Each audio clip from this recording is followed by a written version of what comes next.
So for the year-on-year summary, the financial year to 30th of June 2019 was the first year after parachute payments for the club. With this, the club received £35 million in the year to June 2018. So the thing that which everyone will pick up on is the fact we've made an operating loss of £38 million. Believe it or not, that is actually within our expectation that we were going to do something like this. Every time we get promoted, we always make a loss.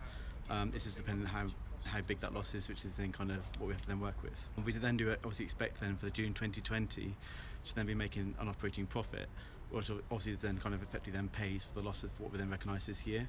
If you imagine that a large majority of that loss we've then recognised in our accounts this year actually relate to the fact that we then got promoted. And this is unfortunate, it's inherent in every club which gets promoted that has these additional costs that then got to kind of factor into their accounts. Well, I think the off the pitch continued increase in revenue is important, especially when the club was in a non-parachute payment situation. I think ultimately that's the strength of that, and the strength of player trading has really given us the season that we've all experienced last season, and this set of accounts is a testament to that. And sometimes a large loss can be treated in a different way, but ultimately when you don't see the upside of a promotion from the income perspective, but what you do see is you see the trigger payments and you see the bonuses coming out, it can be construed, well, wait a minute, where's all the money gone? But if you actually analyse the accounts accordingly, then people, I think, will read between the lines of that. I think that the big positive is that we know that next year, irrespective of what happens, we will be making a substantial profit. Whether we then retain Premier League status or get relegated will determine just how big those profits are. And so ultimately, whatever then we've shown as this year's operating loss of £38 million will be funded by next year's results. So overall, I think there's a positive view coming. It's just a matter of just waiting another 12 months, should we say. So.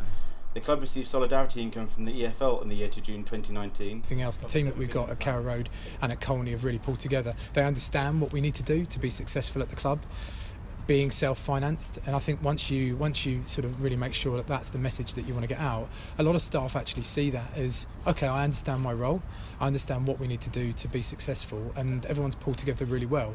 Yeah. And we should all rightfully be proud, but there's still a lot more work to be done. So obviously whatever happens, indiscriminately, you are going to get the first year of £100 million from the Premier League. If you then get relegated, you then get your 55 and 45 over the next 2 years. If you stay another year in the Premier League, you get 3 years parachute. It's in the kind of like when people say about 150, 170 million, actually we've got to think of is that's over 3 years, as it were. So it's some clubs gamble and use all that funding available up front.